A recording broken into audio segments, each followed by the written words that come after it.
Well, from the standpoint of the European nations in NATO, this scares the hell out of them.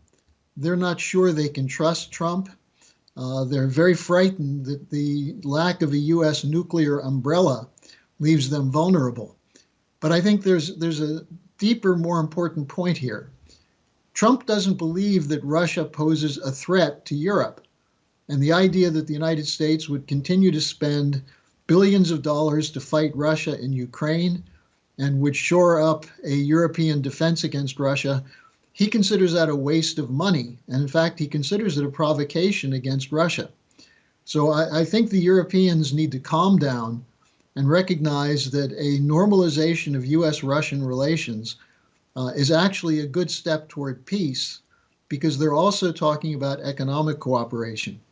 Now, in terms of the Americans who are being fired by Trump, most of them are as you mentioned, are part of the Biden team, people who were put in when Biden was president. The key thing about the difference between Trump and Biden is that Biden cut off all connection, all diplomatic connection to Russia. And Trump considers that a big mistake.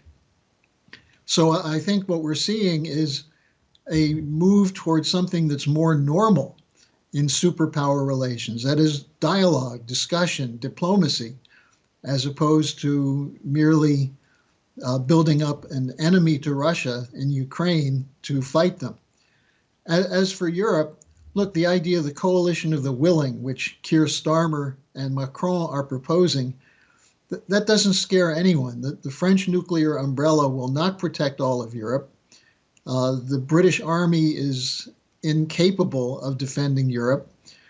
Germany is going through a deindustrialization and is extremely weak. And the fact that they just voted a 500 billion euro defense budget means that they're going to have less money for infrastructure and to rebuild manufacturing.